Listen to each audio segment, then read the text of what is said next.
Baik, selamat malam jemaat yang kasih Tuhan. Puji Tuhan. Dan sesudah menyanyikan lagu-lagu pujian, kita ingin belajar dari buku Humnoi orang Ibrani.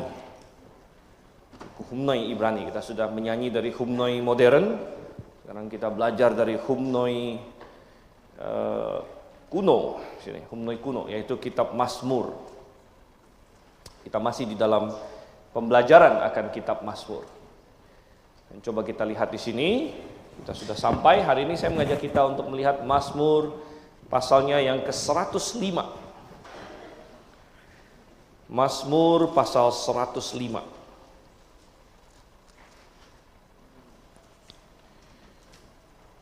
Dan ini sudah di penghujung dari jilid keempat. Jadi kita tahu bahwa Mazmur ada 150 pasal dan dibagi menjadi 4 jilid. Dan jilid keempat itu sebenarnya berakhir di 106, jadi di 105. Oke, kalau sudah mendapat Mazmur pasal 105, kita akan membacanya. Saya akan bacakan, dan jemaat sekalian silakan memperhatikan dan mengikuti dengan seksama di Alkitab masing-masing. Mazmur pasal 105. Kita lihat sini ya. Demikian firman Tuhan. Bersyukurlah kepada Tuhan, serukanlah namanya, perkenalkanlah perbuatannya di antara bangsa-bangsa. Bernyanyilah baginya, bermazmurlah baginya, perbincangkanlah segala perbuatannya yang ajaib. Bermegahlah di dalam namanya yang kudus, hendaklah bersukacita hati orang-orang yang mencari Tuhan. Carilah Tuhan dan kekuatannya, carilah wajahnya senantiasa. Ingatlah perbuatan-perbuatan ajaib yang dilakukannya, mukjizat-mukjizatnya dan keputusan-keputusan yang diucapkannya. Hai anak cucu Abraham, hambanya, hai anak-anak Yakub, orang-orang pilihannya. Dialah Tuhan Allah kita, di seluruh bumi berlaku keputusannya. Ia ingat untuk selama-lamanya akan perjanjiannya, firman yang ditetapkannya bagi 1000 generasi. Perjanjian yang diikatnya dengan Abraham dan sumpahnya kepada Ishak, yang dikukuhkannya sebagai ketetapan bagi Yakub, sebagai perjanjian kekal bagi Israel. Kepadamu akan kuberikan tanah Kanaan sebagai milik pusaka yang ditentukan bagimu. Ketika jumlah mereka tidak seberapa, sekelompok pendatang di tanah itu, dan mengembara dari bangsa ke bangsa, dari satu kerajaan ke suku bangsa lain, ia tidak membiarkan seorang pun menindas mereka, dan memperingatkan raja-raja oleh karena mereka. Jangan mengusik orang-orang yang kuurapi, dan jangan berbuat jahat kepada nabi-nabiku. Ketika ia mendatangkan kelaparan ke atas negeri itu, dan menghancurkan seluruh persediaan makanan, diutusnya seorang mendahului mereka. Yusuf dijual menjadi budak. Ia memasung kakinya dengan rantai, lehernya masuk ke dalam kalung besi, sampai saat perkataannya terpenuhi dan janji Tuhan membenarkannya. Raja menyuruh melepaskannya, penguasa bangsa-bangsa membebaskannya. Dia dijadikan tuan atas istananya, penguasa atas segala hartanya, untuk memberikan petunjuk kepada para pembesarnya menurut kebijakannya, dan mengajarkan hikmat kepada para tua-tuanya. Demikianlah Israel datang ke Mesir, Yakub tinggal sebagai pendatang di tanah Ham. Tuhan membuat umatnya sangat subur dan menjadikannya lebih kuat daripada lawan-lawannya. Diubahnya hati mereka untuk membenci umatnya, untuk memperdaya hamba-hambanya. Diutusnya Musa hambanya dan Harun yang telah dipilihnya. Keduanya mengadakan tanda-tandanya di antara mereka dan mukjizat-mukjizat di tanah Ham. Dikirimnya kegelapan sehingga menjadi gelap gulita, tetapi tetap saja mereka memberontak terhadap firman-Nya. Diubahnya air mereka menjadi darah dan dimatikannya ikan-ikan mereka. Katak-katak berkeriapan di negeri mereka, bahkan di kamar-kamar raja mereka. Ia berfirman, maka datanglah lalat pikat dan nyamuk-nyamuk di seluruh daerah mereka. Ganti hujan dicurahkannya ke atas mereka hujan es, dan api yang menyala-nyala di negeri mereka. Dirobohkannya pokok anggur dan pohon ara mereka, ditumbangkannya pohon di daerah mereka. Ia berfirman, maka datanglah belalang, belalang pelompat tidak terbilang banyaknya, yang memakan segala tumbuh-tumbuhan di negeri mereka, memakan hasil tanah mereka. Dibunuhnya semua anak sulung di negeri mereka, buah pertama dari segala keperkasaan mereka. Dituntunnya umatnya keluar membawa perak dan emas, dan di antara suku-suku mereka tidak ada yang tersandung. Ketika mereka keluar, orang Mesir lega, sebab mereka ditimpa ketakutan terhadap Israel. Dibentangkannya awan menjadi tudung dan api untuk menerangi malam. Sesuai permintaan mereka didatangkannya burung puyuh, dan dengan roti dari langit dikenyangkannya mereka. Dibukanya gunung batu, terpancarlah air, lalu mengalir di padang-padang kering seperti sungai. Sebab ia mengingat firman-Nya yang kudus dan Abraham hambanya. Dituntunnya umatnya keluar dengan kegembiraan, dan orang-orang pilihannya dengan sorak-sorai. Diberikannya kepada mereka negeri-negeri berbagai bangsa, sehingga mereka memiliki hasil jeripayah suku-suku bangsa, agar mereka tetap mengikuti ketetapannya dan memegang segala pengajarannya. Haleluya. Mari kita bersatu dalam doa. Bapa di surga, kami baru saja membaca firman-Mu yang telah Engkau catat, dan kami rindu untuk diajar, kami rindu untuk masuk ke dalam kebenaran firman-Mu, untuk benar-benar diajar, dikuatkan, dan kami mohon, kami tahu ini hanya bisa terjadi dengan benar, dengan pertolongan Engkau sebagai Sang Penulis, Roh Kudus yang menginspirasikan, dan kami mohon agar Roh Kuduslah yang menerangi hati kami, dan kami yakin itu juga kerinduan-Mu untuk menerangi hati kami. Oleh karena itu kami memintanya dalam nama Yesus Kristus, Juru Selamat kami berdoa. Amin. Mazmur 105 adalah apa yang disebut sebagai mazmur sejarah. Salah satu yang disebut mazmur sejarah. Minimal ada 3 mazmur seperti itu di dalam kitab Mazmur. Mazmur 78, Mazmur 105, dan juga Mazmur 106 sebenarnya, yang persis sebelahnya. Kenapa disebut mazmur sejarah? Karena ini adalah mazmur yang di dalamnya menceritakan ulang aspek-aspek tertentu atau poin-poin tertentu dari sejarah Israel. Dan ini adalah suatu teknik yang sangat bagus, terutama supaya umat mengetahui sejarah mereka, ingat akan hal-hal yang terjadi. Ini adalah sangat bagus sekali. Kita harus paham bahwa di zaman dulu tidak semua orang mempunyai akses kepada buku, ya. Buku yang tersedia dengan begitu bebas itu hanyalah di zaman modern sekarang, apalagi sekarang ada zaman informasi, ada internet dan lain sebagainya. Waduh, tiba-tiba jatuh ini ya. Oke. Dan pada zaman dulu tentu tidak. Orang yang bisa mengakses buku, waktu itu buku itu dalam bentuk gulungan yang sangat sedikit, bahkan yang bisa membaca juga tidak sebanyak sekarang tentunya. Sehingga salah satu medium yang sangat bagus sekali untuk pengajaran, untuk meneruskan sesuatu adalah di dalam lagu. Ya, jadi ketika sesuatu dilagukan, sesuatu dilantunkan menjadi lagu rakyat dan lain sebagainya, itu adalah medium pengajaran yang sangat indah. Namun tentu ini bukan sembarang lagu, ini adalah lagu yang diinspirasikan. Ini adalah lagu yang dari Tuhan. Tuhan menginspirasikan, kita tidak dikasih tahu siapa penulisnya. Kemungkinan ini ditulis tentu pasti sudah jauh setelah peristiwanya. Ada yang berspekulasi bahwa ini ditulis di masa pembuangan dan sebagainya, atau setelah balik dari pembuangan. Kita tidak tahu pasti, bisa juga ditulis di zaman raja-raja. Ya, namun Tuhan menginspirasikan lagu ini. Dan oleh karena itu lagu ini, Mazmur 105, mengajarkan kepada kita tentang Tuhan itu sendiri. Nah, saya pernah berkata bahwa kitab Mazmur adalah kitab penyembahan yang sangat indah sekali. Mengapa ini disebut kitab penyembahan? Karena tema utama dalam kitab Mazmur adalah Tuhan. Ya, adalah Tuhan.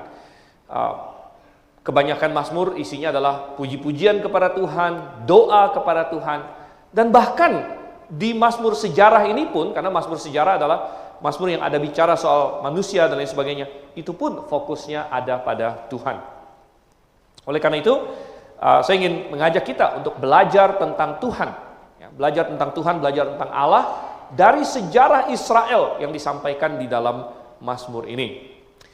Nah, sebenarnya sejarahnya sendiri dimulai, boleh dibilang dari ayat yang ke-12 di situ. Tetapi ada semacam introduction ya, dari ayat 1 sampai dengan ayat yang ke-11.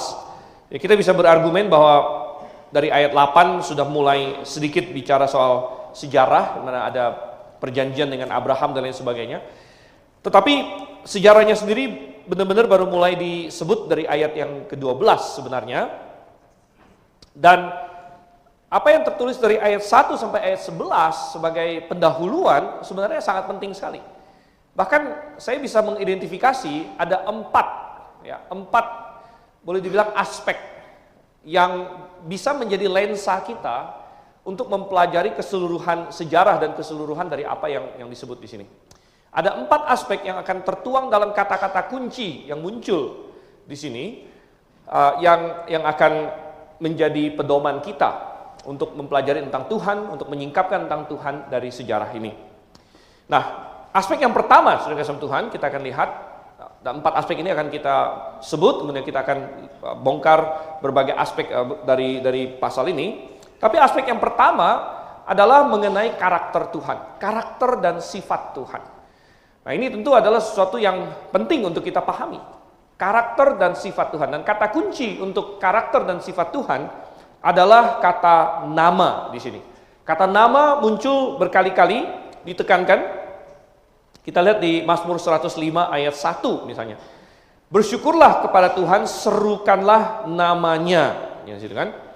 Kemudian muncul lagi di ayat yang ketiga misalnya. Bermegahlah di dalam namanya yang kudus. Ya, jadi ada penekanan pada nama Tuhan. Nah, nama Tuhan. Ya, nama Tuhan yang muncul di pasal ini adalah Jehovah. Ya, itu muncul di ayat 1 langsung, bersyukurlah kepada Tuhan, ada kata Tuhan, Jehovah di situ. Ya, di ayat 3 juga kata Jehovah muncul lagi, hai orang-orang yang mencari Tuhan, dan kata Jehovah akan muncul berkali-kali. Kata Elohim juga muncul. Tetapi kalau kita bicara mengenai nama Tuhan, kita bukan hanya bicara mengenai suatu kata saja. Tetapi nama adalah semacam perwakilan dari pribadi. Nama adalah perwakilan dari pribadi. Ya, kalau saya menyebut nama seseorang, ya, maka di benak kita akan ada gambaran tentang orang tersebut. Misalnya saya sebut nama Joko Widodo, misalnya. Maka ketika saya menyebut itu, kita semua memiliki suatu gambaran mental siapa yang dimaksud. Ya. Dan ketika nama itu muncul, kita menjadi ada di benak kita orangnya. Mungkin kita bisa bayangkan wajahnya seperti apa, dan kita juga sedikit tahu tentang apa yang dia lakukan, sifat-sifatnya, dan lain sebagainya. Dan itu semua muncul hanya dengan menyebut namanya saja. Gitu. Jadi ketika kita menyebut nama seseorang, nama itu adalah perwakilan dari pribadinya. Dan ketika dikatakan bersyukurlah kepada Tuhan, serukanlah namanya, ya, kemudian di ayat yang ketiga, bermegahlah di dalam namanya yang kudus. Kita bukan sekedar diminta oleh Tuhan untuk semacam menjadikan kata yang menjadi nama Tuhan. Entahkah kita mau memakai Jehovah, entahkah kita mau memakai nama Yesus, ya, boleh-boleh saja. Tapi bukanlah maksudnya bahwa kita hanya menjadikan kata ini sebagai semacam suatu jimat yang lalu kita sebut dan lain sebagainya. Bukan. Tetapi ini adalah suatu pengumuman bahwa kita perlu bermegah di dalam pribadi Tuhan itu sendiri. Kita perlu mengenal Dia lebih dalam lagi. Sehingga ketika nama Tuhan diserukan, nama Tuhan kita munculkan, kita menjadi paham siapa yang dimaksud. Kita tahu pribadi Dia seperti apa. Kita kenal karakternya, kita kenal sifat-sifatnya. Ini yang dimaksud. Nah, kalau manusia tadi kita bilang seperti saya sebut misalnya seorang, ya katakanlah contoh tadi Joko Widodo, kita bisa membayangkan sesosok wajah atau sesosok orang yang ada dalam benak kita mungkin. Nah, Tuhan tentu kita tidak bisa menggunakan semacam visualisasi ada wajah tertentu, tidak. Nah, kita sudah sering katakan bahwa kalau yang di potret katanya Tuhan Yesus yang begitu populer itu, seorang aktor yang memainkan peran Tuhan Yesus lalu digambar dan difoto ya, orang barat yang dengan rambut pirang yang agak sedikit panjang kayak hippie begitu. Itu bukan Tuhan Yesus sebenarnya.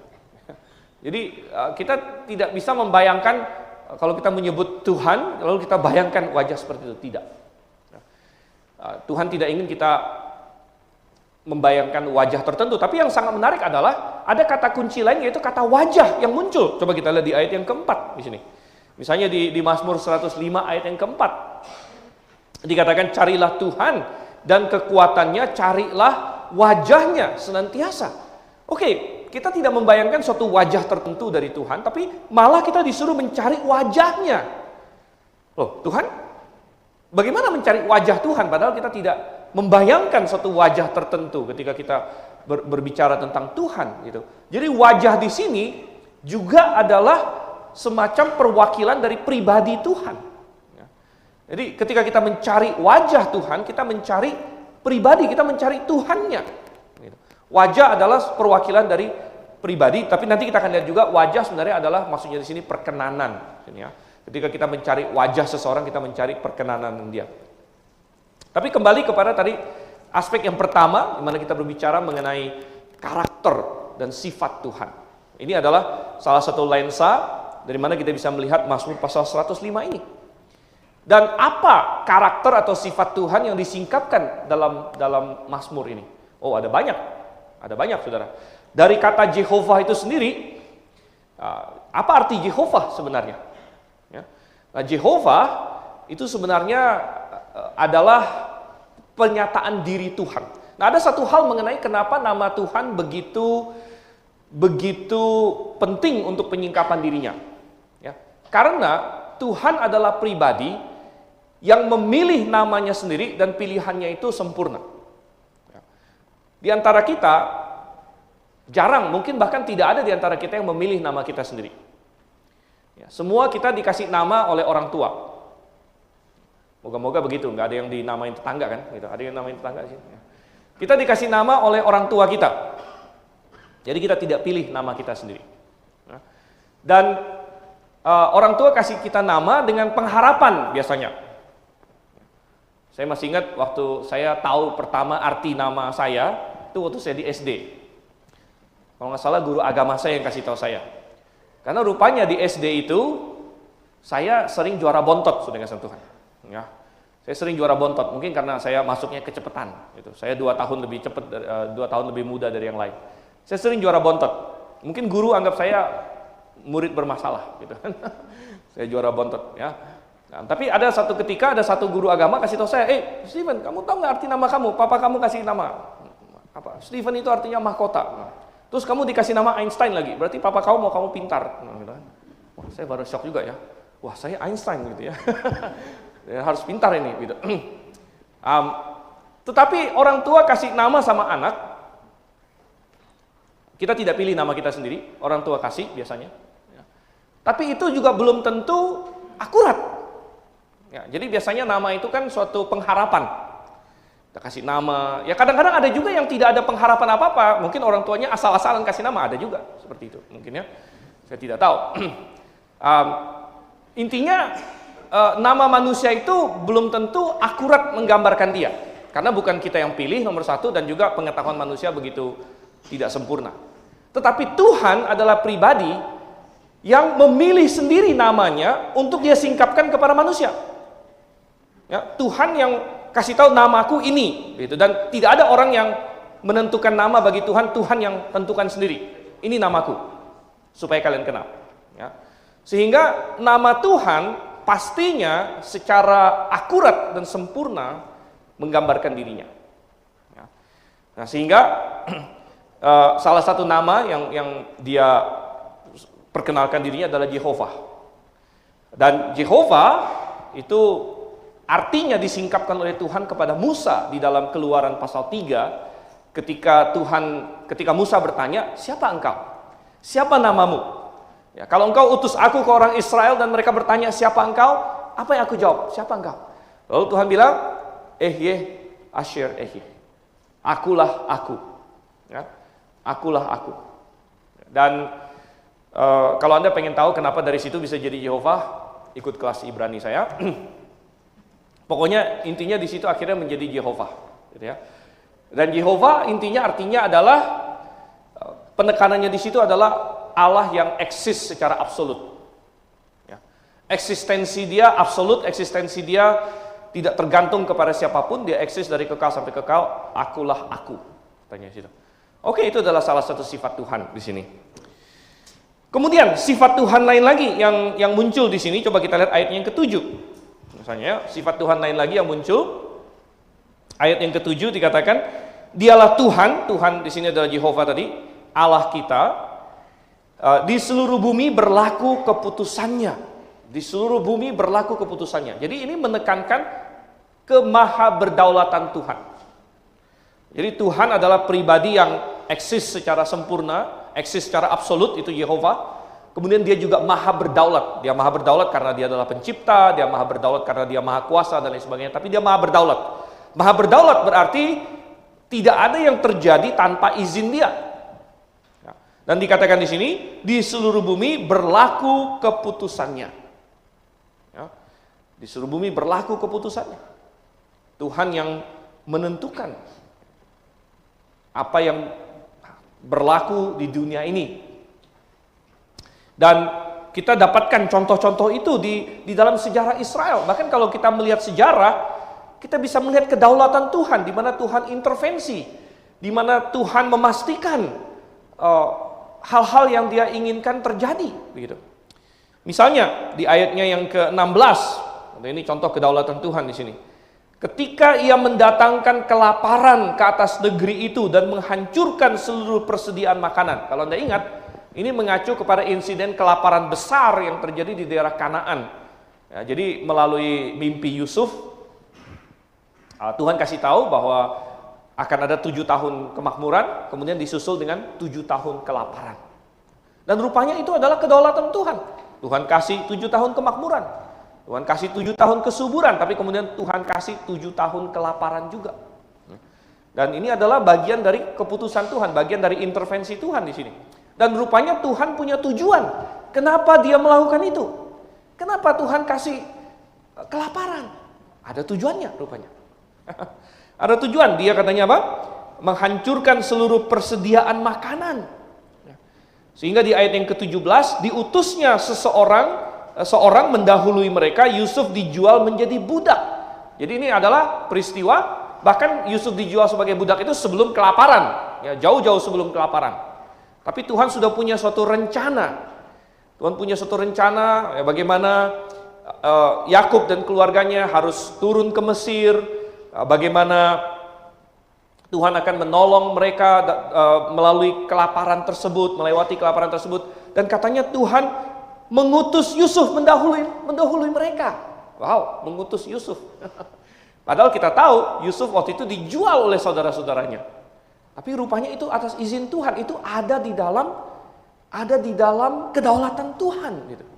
Jadi bahkan perbuatan jahat manusia pun ada di dalam kedaulatan Tuhan. Nah, di sini kita harus paham apa hubungannya kedaulatan Tuhan dengan tindakan jahat manusia. Ada teologi-teologi seperti Calvinis yang masuk kepada teologi determinis. Determinis mengatakan bahwa Tuhan menentukan segala sesuatu. Jadi manusia tidak punya kemungkinan untuk melakukan yang lain selain yang Tuhan tentukan. Nah, kita bilang tentu ini tidak benar. Ya, Tuhan di dalam Alkitab banyak sekali memberikan pilihan kepada manusia. Yosua berkata, pilihlah pada hari ini kepada siapa engkau akan beribadah. Aku dan seisi rumahku kami akan beribadah kepada Tuhan. Di dalam kitab Imamat Tuhan bilang, pilihlah berkat atau kutuk. Di dalam kitab Ulangan Tuhan ulang lagi, namanya saya kitab Ulangan, gitu kan? Tuhan ulang lagi, pilihlah kamu mau berkat atau kutuk. Ya, Tuhan menyuruh manusia memilih. Tetapi saudara kasih Tuhan, semua pilihan manusia berada di dalam kedaulatan Tuhan. Maksudnya apa? Semua pilihan manusia, itu manusia yang pilih, benar. Tapi itu sudah Tuhan ketahui dan sudah masuk dalam perhitungan Tuhan.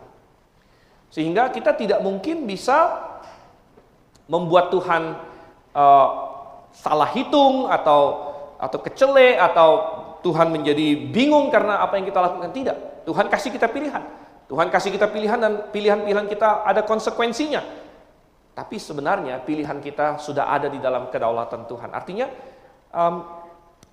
Kalau kita memilih berbuat baik, bagus. Tapi kalau kita memilih berbuat jahat, ya, seperti yang saya khotbahkan ya, di hari Rabu, kalau kita berbuat jahat, bukan Tuhan yang rugi, kita yang rugi. Elihu berkata kepada Ayub, kamu kira kalau kamu baik, kamu menguntungkan Tuhan? Tidak. Ya. Kalau kamu baik, yang diuntungkan adalah kamu sendiri. Ya. Karena kalau kita memilih jahat pun, itu ada di dalam kedaulatan Tuhan. Artinya Tuhan punya cara untuk tetap melaksanakan apa yang Dia inginkan, sekalipun kamu berbuat jahat. Dan di sini kita melihat bahwa keluarga Yusuf, saudara-saudaranya memilih untuk menjual Yusuf. Tapi rupanya itu Tuhan pakai untuk mendatangkan kebaikan. Oke, kalian memilih jahat, tapi Tuhan bilang, aku mau pakai ini. Ini adalah kedaulatan Tuhan, saudara. Kedaulatan yang luar biasa. Hikmat yang luar biasa. Kedaulatan yang indah. Nah, ini adalah hal. Dan kita bisa baca terus kedaulatan Tuhan ya di berbagai tempat di sini. Ada satu yang bisa menimbulkan pertanyaan ayat yang ke 24 dan 25 ya, ketika akhirnya orang Israel masuk ke Mesir, dikatakan di sini dan kita sudah masuk kepada aspek yang kedua sebenarnya di sini. Kita sudah masuk ke aspek yang kedua. Tadi aspek yang pertama adalah karakter Allah, tapi masih nyambung ya. Aspek yang kedua yang saya mau ajak kita lihat adalah perbuatan Allah. Ya, perbuatan Allah. Jadi bagian dari kedaulatan Allah adalah Dia bertindak. Dia melakukan banyak hal, dan kata perbuatan adalah salah satu kata kunci lainnya. Lihat di ayat 1 di situ ya. Perkenalkanlah perbuatannya di antara bangsa-bangsa. Ayat 2, perbincangkanlah segala perbuatannya yang ajaib. Ayat yang kelima, ingatlah perbuatan-perbuatan ajaib yang dilakukannya, mukjizat-mukjizatnya dan keputusan-keputusan yang diucapkannya. Oke, jadi dari sifat Allah atau karakter Allah, kemudian ada perbuatan Allah. Dan perbuatan Allah ini adalah karena Dia Allah yang berdaulat. Dia Allah yang berdaulat, maka Dia melakukan kehendaknya di atas bumi ini. Nah, salah satu yang Dia lakukan tadi adalah misalnya mengutus Yusuf. Ya. Kemudian kita lihat ayat 24 dan 25, ketika akhirnya keluarga Yusuf sudah pindah ke Mesir.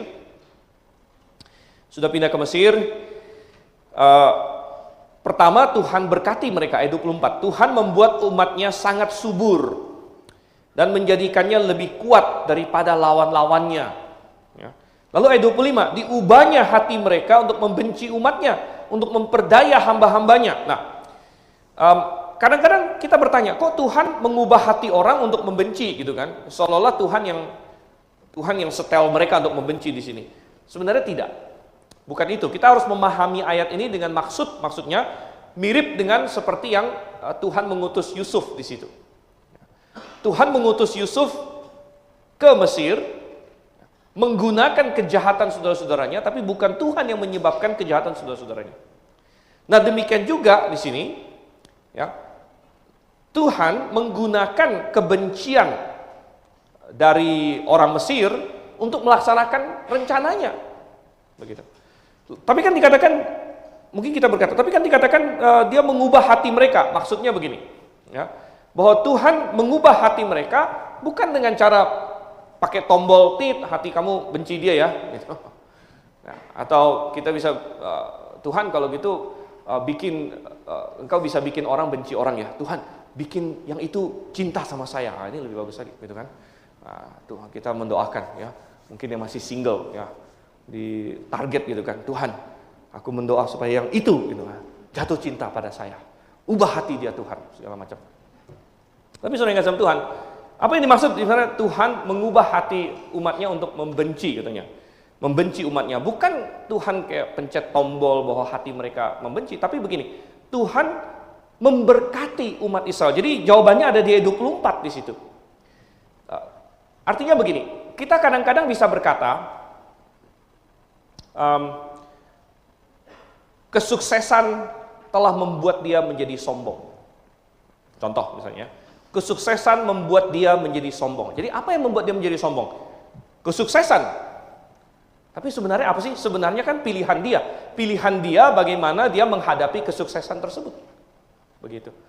Atau kita bisa bilang bahwa misalnya begini, kematian orang tuanya membuat dia menjadi seorang yang penuh kepahitan. Kematian orang tuanya membuat dia menjadi orang yang penuh kepahitan. Misalnya kita ambil contoh kalimat seperti itu. Sebenarnya apa? Sebenarnya memang dia sendiri yang bereaksi. Dia bereaksi terhadap kematian orang tuanya sehingga akhirnya dia memilih untuk menjadi seorang yang penuh kepahitan. Jadi, bagaimana cara Tuhan mengubah atau Tuhan dalam tanda kutip di sini mengubah hati orang-orang Mesir untuk membenci umatnya, bukan dengan cara Tuhan ada kenop di hatinya yang oke, saya mau kamu sekarang benci orang ini, bukan. Tapi jawabannya ada di ayat 24, yaitu dengan cara Tuhan memberkati Israel waktu mereka ada di Mesir, memberkati mereka dengan sangat, bahkan katanya apa? Melebihi orang Mesir sendiri. Dan itu yang kita baca di kitab Keluaran. Sejak kapan orang Mesir mulai curiga, mulai benci, mulai jealous ya, cemburu dengan orang Israel adalah ketika mereka melihat orang Israel makin hebat ya, karena Tuhan berkati, Tuhan tambahkan sehingga mereka makin banyak, bahkan bisa jadi lebih banyak dari orang Mesir, sehingga orang Mesir mulai merasa terancam. Wah, ini bukan orang kita, bukan orang pribumi mungkin maksudnya gitu ya, bukan orang ini, tapi mereka makin kuat dan lain sebagainya. Wah, ini jadi akhirnya mereka meresponi itu dengan akhirnya membenci orang Israel ya. Dan Tuhan dikatakan sebagai penyebabnya bukan dengan cara tekan tombol, tetapi dengan cara memberkati Israel di sini. Dengan cara memberkati Israel. Jadi ini adalah bagian dari kedaulatan Tuhan, ini adalah bagian dari perbuatan Tuhan, saudara-saudara. Perbuatan Tuhan, dan tentu masih banyak perbuatan Tuhan yang akan kita lihat lainnya lagi. Tapi saya ingin ajak kita lihat sekarang lensa yang ketiga, ya, lensa yang ketiga, kata kunci ketiga. Yang pertama tadi adalah karakter Allah, kata kuncinya adalah nama. Yang kedua adalah perbuatan Allah, kata kuncinya perbuatan, sama. Yang ketiga adalah firman Tuhan. Firman Tuhan, ya. Dan firman Tuhan, kata kuncinya adalah firman. Dan kadang-kadang juga janji. Nah, kata firman ini muncul di ayat 8 misalnya. Ia ingat untuk selama-lamanya akan perjanjiannya. Firman yang ditetapkannya bagi 1000 generasi. Ini sini. Ayat yang ke-19 juga muncul kata firman. Sampai saat perkataannya terpenuhi, perkataan Tuhan dan janji Tuhan membenarkannya. Oke. Ayat yang ke-42, sebab ia mengingat firman-Nya yang kudus dan Abraham hambanya. Jadi di dalam semua ini firman Tuhan memegang suatu peran yang sangat penting. Karena firman Tuhan adalah cara kita memahami Tuhan. Tadi kita bicara mengenai karakter Tuhan, kita bicara mengenai nama Tuhan, kita bicara mengenai wajah Tuhan. Bagaimana kita bisa tahu semua itu? Dari firman Tuhan.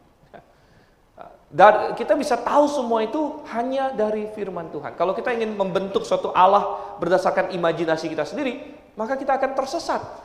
Maka kita akan menciptakan Tuhan yang semau kita. Sehingga ada yang berkata bahwa Tuhan ciptakan manusia, lalu manusia yang menolak Tuhan menciptakan Tuhan. Ya. Karena mereka menciptakan Allah-Allah sesuai dengan imajinasi mereka sendiri. Oleh karena itu Allah-Allah ciptaan manusia itu ya yang bisa dilihat manusia. Ya, ada yang bikin lembu emas, bikin ini, bikin itu, ya semua adalah Allah ciptaan manusia. Jadi entah kita tunduk kepada Allah yang menciptakan kita, atau kita akan menciptakan Allah kita sendiri. Nah, saudara yang kasih Tuhan, oleh karena itu kita perlu tunduk kepada Dia. Dan satu-satunya cara adalah tunduk kepada firman-Nya. Karena dengan cara itulah ya, Tuhan telah menyingkapkan dirinya. Ini adalah firman-Nya, saudara yang kasih Tuhan. Oke. Nah, lalu kita masuk kepada lensa yang keempat. Ya. Lensa yang keempat. Dan lensa yang keempat atau aspek yang keempat di sini. Tadi kita sudah melihat karakter Tuhan, kita melihat perbuatan Tuhan, kemudian kita melihat firman Tuhan. Dan lensa yang keempat adalah hubungan Tuhan, hubungan Allah. Jadi Allah kita adalah Allah yang menciptakan dunia ini khusus dengan orang-orang yang berkehendak bebas. Dengan makhluk-makhluk yang berkehendak bebas karena Dia ingin memiliki hubungan dengan manusia. Dia ingin memiliki hubungan dengan kita. Dan hubungan Tuhan dengan manusia, kata kuncinya di dalam pasal ini adalah antara lain perjanjian. Coba kita lihat. Perjanjian, tadi sudah kita lihat, itu muncul di ayat yang ke-8. Kan? Ia ingat untuk selama-lamanya akan perjanjiannya. Firman yang ditetapkannya bagi 1000 generasi. Perjanjian yang diikatnya dengan Abraham dan sumpahnya kepada Ishak dan lain sebagainya. Dan ini menjelaskan misteri kenapa Tuhan yang berdaulat. Kenapa Tuhan yang berdaulat kok dunia ini lalu ada yang bisa menentang Tuhan. Kenapa dunia ini lalu ada yang melawan Tuhan. Seperti kita baca, orang-orang Mesir melawan Tuhan. Ya. Di ayatnya yang ke-28 contohnya dikatakan situ, dikirimnya kegelapan sehingga menjadi gelap gulita, tetapi tetap saja mereka memberontak terhadap firman-Nya. Jadi beberapa tulah di Mesir sudah disebut di sini, tulah ke-9, ke-8. Tulah pertama air menjadi darah, katak-katak tulah kedua, nyamuk tulah ketiga, lalat pikat yang keempat, ada hujan es yang tulah ke-7, belalang ke-8, bahkan tulah ke-10 disebut dibunuhnya semua anak sulung di negeri mereka. Semua ini adalah respon terhadap orang yang memberontak kepadanya, dan ini menggambarkan sisi lain lagi dari karakter Tuhan atau sifat Tuhan, yaitu Allah adalah Allah yang maha kuasa. Allah maha kuasa, Allah mampu melakukan segala sesuatu, tidak ada yang sulit bagi Dia. Mukjizat demi mukjizat bisa Dia lakukan. Semua tulah di Mesir itu luar biasa, menggambarkan kehebatan Tuhan dan sengaja ditargetkan terhadap dewa-dewi Mesir. Orang Mesir sangat menyembah Sungai Nil Tuhan hajar. Orang Mesir menyembah dewa kodok Tuhan pakai untuk menyerang mereka. Satu persatu. Orang Mesir menyembah dewa Apis, dewa kerbaunya mereka. Tulah kelima, Sampar, mati sapi-sapi mereka. Orang Mesir menyembah Ra, katanya, dewa matahari. Matahari Tuhan sembunyikan. Mereka bingung mungkin, matahari kita kemana? Gelap gulita. Jadi Tuhan maha kuasa, saudara. Ini adalah salah satu sifat Tuhan. Tetapi pertanyaan kita, kenapa Allah yang maha berdaulat, maha berkuasa, kok ada orang yang Tuhan kok memberontak sama Tuhan? Kenapa Tuhan izinkan itu? Ada yang memberontak sama Dia. Nah, jawabannya adalah karena Tuhan ingin punya hubungan dengan manusia. Hubungan pribadi. Hubungan pribadi yang saling mengasihi dengan bebas. Dan karena Tuhan mau punya hubungan pribadi dengan kita, maka Tuhan memberikan opsi bagi manusia untuk menolak Dia. Ya. Kenapa demikian? Oh ya. Karena itulah hubungan pribadi yang saling mengasihi. Kalau tidak ada kemungkinan untuk menolak, itu bukan hubungan pribadi. Ya. Kalau saya beli handphone baru, misalnya, lalu handphone itu saya bawa ke rumah, handphone itu punya pilihan nggak? Nggak punya pilihan. Lalu saya bilang, oke Google. Google akan bilang, halo, gitu kan. Nah, kebetulan mobil saya Wuling, kadang-kadang kita, halo Wuling, halo, dia bilang gitu kan. Halo, anak-anak saya dulu senang, tapi lama-lama bosan juga. Halo Wuling terus. Ya. Lalu saya bilang, Google, saya mau tiap pagi kamu bilang, I love you. Google bilang, oke sir, misalnya. Lalu Google tiap hari bilang sama saya, I love you. Apakah handphone itu punya hubungan pribadi dengan saya? Tidak ada. Dia itu program, tidak ada hubungan pribadi di situ. Dan hubungan pribadi mengharuskan adanya opsi untuk menolak. Ya, opsi untuk menolak. Ya. Nah, bagi yang masih single, ya, kalau Anda mencari istri bagi yang laki-laki ya, pastikan kalau misalnya Anda pengen mendapat seorang pacar atau mendapat seorang istri, Anda propose atau tembak atau apa gitu ya. Tembaknya itu yang figuratif, jangan literal, saudara, gitu ya. Jadi jangan Anda bawa pistol beneran begitu kan, ya. Lalu Anda bawa dia ke tempat sepi gitu ya. Lalu Anda berkata, cinta atau mati gitu misalnya. Gitu kan. Lalu kalau dia bilang, oke, saya cinta padamu. Ya mungkin hanya sekedar waktu itu saja karena dia nggak mau mati, saudara. Gitu ya. Dan Anda tidak memberikan kepada dia opsi untuk menolak. Gitu. Maka itu bukanlah suatu hubungan cinta yang sejati. Bukanlah suatu hubungan pribadi. Dan oleh karena itu, Tuhan menciptakan manusia yang bisa memberontak kepada dia. Karena Tuhan ingin punya hubungan pribadi dengan manusia. Dan hubungan pribadi itu benar-benar terpampang dengan begitu jelas di dalam perjanjian Tuhan. Ketika Tuhan bikin perjanjian dengan manusia, maka dia masuk ke dalam suatu hubungan pribadi.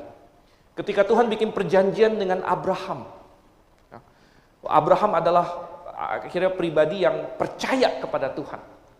Dan coba kita buka di dalam Kejadian pasal 15, saudara. Karena perjanjian Abraham begitu jelas disebut di pasal ini. Namun kita lihat di Kejadian pasal 15, ini adalah saatnya perjanjian Abraham disahkan oleh Tuhan.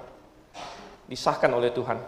Tapi sebelum Tuhan mengesahkan perjanjian Abraham, Tuhan tes dulu, Abraham ini percaya atau tidak sama dia. Makanya Tuhan bilang, di pasal 15, ayat 1, intinya Tuhan bilang, Abraham, aku akan berkati kamu luar biasa. Lalu Abraham bilang apa? Tuhan, oke, engkau akan berkati aku, tapi aku tidak punya anak. Jadi apa gunanya juga? Gitu kan? Nanti kalau aku sudah meninggal, semua yang mewarisi rumahku Eliezer, katanya. Oke, Tuhan bilang, enggak, aku akan kasih kamu anak. Bahkan anak kamu akan, coba keluar, lihat ke langit, dia yang kelima. Lihat ke langit, kalau engkau lihat bintang-bintang, kalau engkau bisa menghitungnya, sebanyak itu anak keturunanmu nanti. Lalu ayat 6, ayat yang sangat penting dalam sejarah manusia. Abram pun percaya kepada Tuhan, dan Tuhan memperhitungkan hal itu kepadanya sebagai kebenaran. Jadi Abram percaya kepada Tuhan. Nah, maka Tuhan mau membuat perjanjian dengan Abraham. Karena Abraham percaya kepadanya. Jadi Abraham memilih Tuhan. Memilih untuk percaya kepada Tuhan. Memilih untuk mengasihi Tuhan. Ya, dan Tuhan berkata, oke, kalau gitu aku akan buat perjanjian dengan kau. Ya. Dan di pasal 15 ini, Tuhan membuat perjanjian dengan Abraham. Ya, waktu itu perjanjian lebih rumit dari kita hari ini. Kalau kita mungkin ke notaris, mereka nggak pakai notaris waktu itu. Mereka potong binatang, mereka belah dua, lalu saling lewat dari binatang itu. Tapi Tuhan bikin perjanjian di situ. Nah, bagaimana dengan kita hari ini? Apakah Tuhan ada bikin perjanjian dengan kita? Coba kita buka di dalam Galatia. Mungkin ada yang berkata, wah enak ya Tuhan bikin perjanjian dengan Abraham. Bagaimana dengan saya? Coba buka Galatia pasal 3. Ayat yang ke-29. Galatia 3 ayat 29 dikatakan di sini. Lagi pula, jikalau kamu milik Kristus, kamu adalah keturunan Abraham dan ahli waris menurut janji Allah. Abraham masuk dalam perjanjian dengan Tuhan karena dia percaya. Dan kita juga memiliki perjanjian dengan Tuhan kalau kita percaya. Ketika kita menjadi orang beriman, ketika kita percaya, maka kita menjadi milik Kristus. Maka kita masuk ke dalam perjanjian yang sama yang Tuhan berikan kepada Abraham. Aspek rohaninya menjadi milik kita juga. Kita adalah orang yang diselamatkan.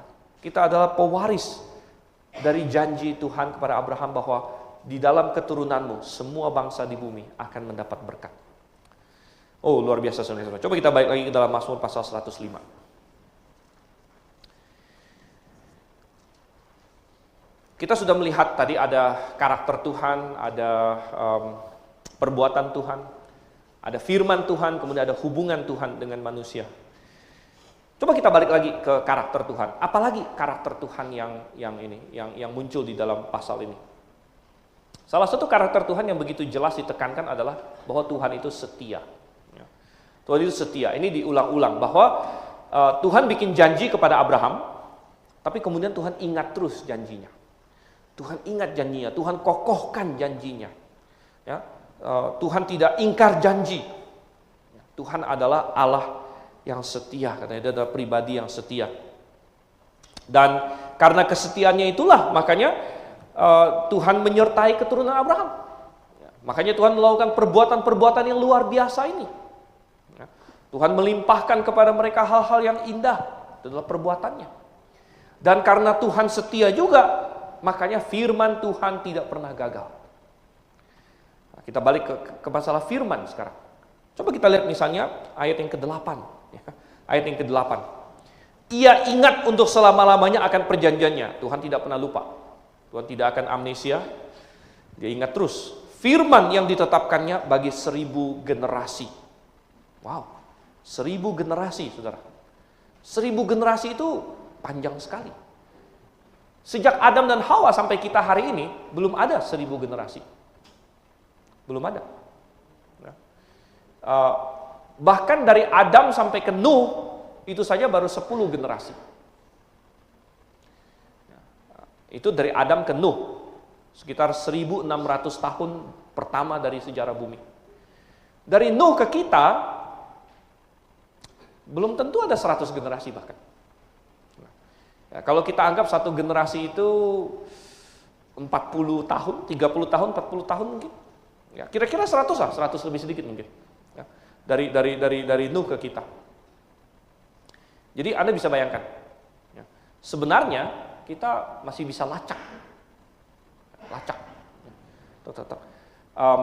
Ada di negara-negara tertentu yang ada tradisi mereka itu dari anaknya Yafet yang keberapa dan lain sebagainya, gitu ya. Oke, mungkin ya saya nggak tahu ya, Anda bisa lacak atau nggak. Saya tahu orang Batak kan ada yang ada ini kan, silsilah ini naik sampai ke marganya apa begitu ya. Kami dari keluarga Liau juga apa, mungkin Pak Suento lebih tahu ya. Pak Suento itu nomor berapa itu, Liau nomor berapa itu ya, dari susunannya begitu ya. Berapa belas kalau nggak salah. Oke, kita generasi kesekian, ya, tapi jelas belum 1000 generasi. Ya. Tapi Tuhan ini hanya suatu bahasa, Tuhan bilang pokoknya Tuhan nggak akan lupa firman-Nya, ya. Firman-Nya untuk 1000 generasi. Oleh karena itu kita percaya, saudara Tuhan. Ada beberapa hal di sini. Nomor 1, firman Tuhan tidak mungkin salah. Kita pasti punya Alkitab yang 100% benar, ya. Karena Tuhan setia. Kemudian dia kasih firman-Nya untuk menyatakan dirinya. Tidak mungkin Tuhan memberikan suatu pernyataan yang salah tentang dirinya. Oleh karena itu, Alkitab tidak mungkin ada salah. Dan nomor 2, kita tahu bahwa Alkitab pasti dipelihara oleh Tuhan. Kita pasti memiliki Alkitab yang sempurna hari ini. Alkitab yang sempurna itu bukan hanya yang pertama ditulis saja, yang sering disebut sebagai autografa. Tapi kita pasti punya Alkitab yang sempurna hari ini juga. Karena Tuhan setia dan firman-Nya adalah untuk 1000 generasi katanya. Oke. Kemudian kesetiaan Tuhan di dalam hubungan Dia dengan manusia. Oh, saudara. Kesetiaan Tuhan dalam hubungan Dia dengan manusia. Nah, ini luar biasa ya. Bagaimana Tuhan, kita sudah lihat, Dia begitu baik. Dia menyertai orang-orang yang setia kepadanya juga. Kalau kita setia kepada Tuhan, Dia akan begitu memberkati kita. Alkitab berkata, kalau kita ikut menderita bersama dengan Dia, maka kita akan memerintah bersama dengan Dia juga. Dan dalam kedaulatan Tuhan, kadang-kadang kita mengalami kesusahan. Yusuf adalah contoh yang dimaksud di sini. Ketika mereka ada di Mesir, mereka dianiaya dan lain sebagainya. Tapi itu semua dalam kedaulatan Tuhan. Dan Yusuf hanya perlu percaya kepada Tuhan. Maka kita membaca bagaimana ketika tiba waktunya. Nah, coba lihat ayat yang ke-10 di sini kan, ayat yang 19 maksudnya. Ayat yang ke-18. Yusuf itu mereka memasung kakinya dengan rantai, lehernya masuk ke dalam kalung besi sampai saat perkataannya terpenuhi dan janji Tuhan membenarkannya. Tuhan setia menyertai orang-orangnya, umatnya. Nah, pertanyaannya adalah apakah kita justru setia kepada Tuhan? Kalau kita melihat sejarah Israel, kita bisa belajar satu hal. Ini pelajaran yang luar biasa indah. Anda tahu bahwa Israel tidak pernah kalah satu kali pun dalam peperangan ketika mereka dalam hubungan yang benar dengan Tuhan. Tidak pernah. Mereka selalu menang, mereka selalu jaya, dan itu adalah hal yang luar biasa.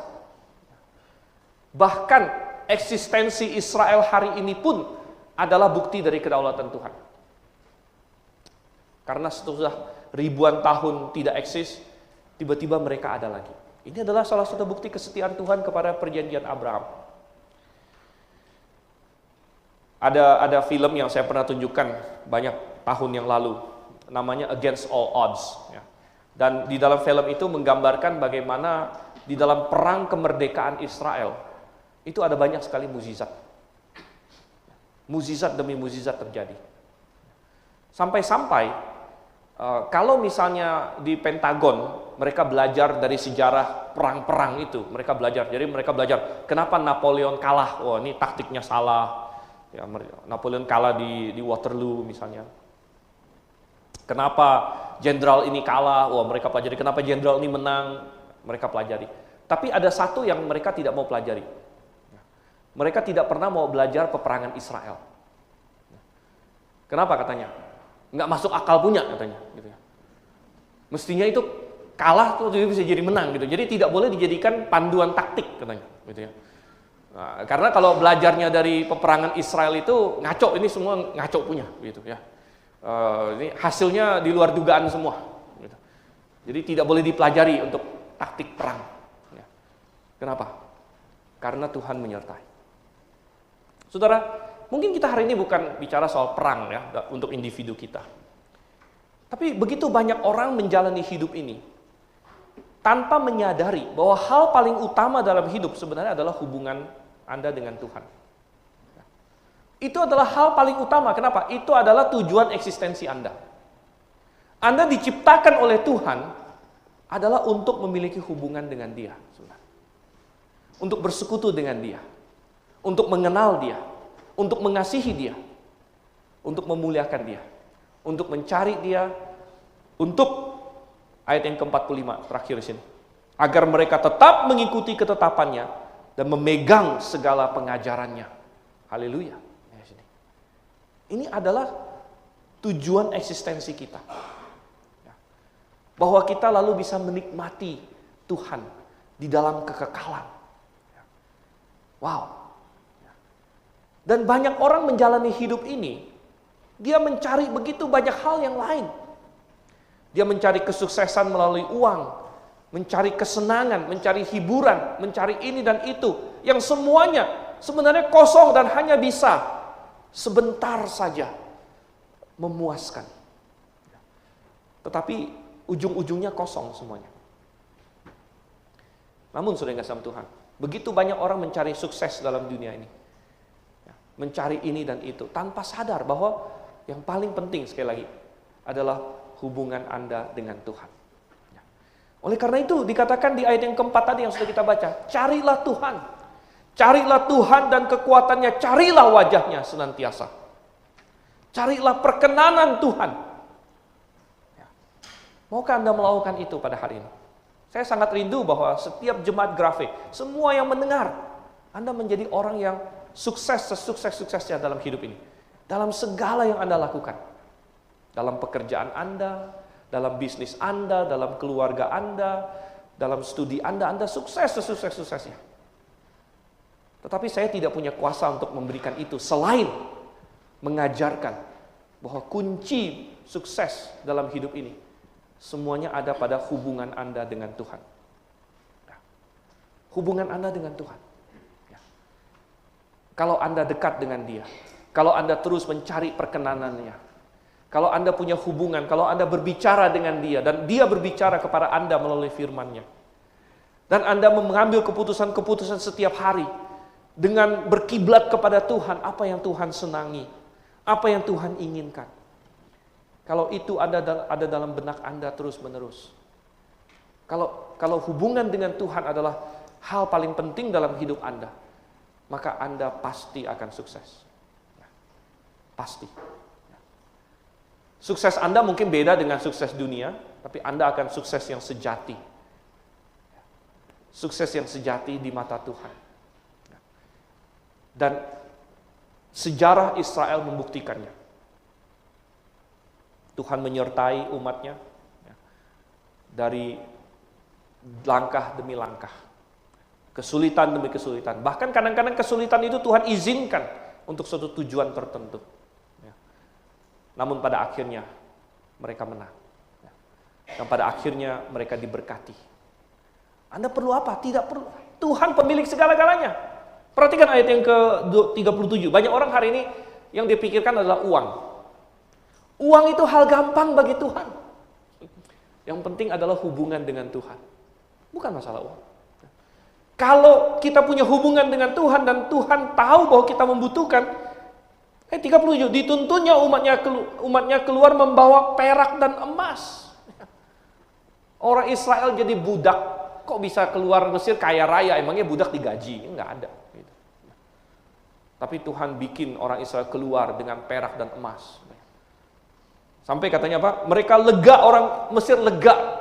Jadi setelah tulah ke-10 Tuhan bilang sama Musa, Musa perintahkan orang Israel minta perak dan emas dari tetangga. Mereka minta. Orang Mesir saking pengen mengusir orang Israel, dia kasih semua. Ini pergi. Orang Israel dapat, oke, saya pergi. Haleluya, bye-bye Mesir. Oh, saya dengar sama Tuhan. Apa yang Anda cari di dunia ini? Gitu kan? Saya tidak berkata bahwa kita tidak bekerja, untuk kita bekerja. Itu bagian dari kesuksesan kita mungkin. Mungkin kita berbisnis, mungkin kita melakukan banyak hal yang lain lagi. Namun kembali, paling penting adalah hubungan Anda dengan Tuhan. Bagaimana hubungan Anda dengan Tuhan? Ya. Carilah dia, carilah wajahnya. Mari kita bersatu dalam doa.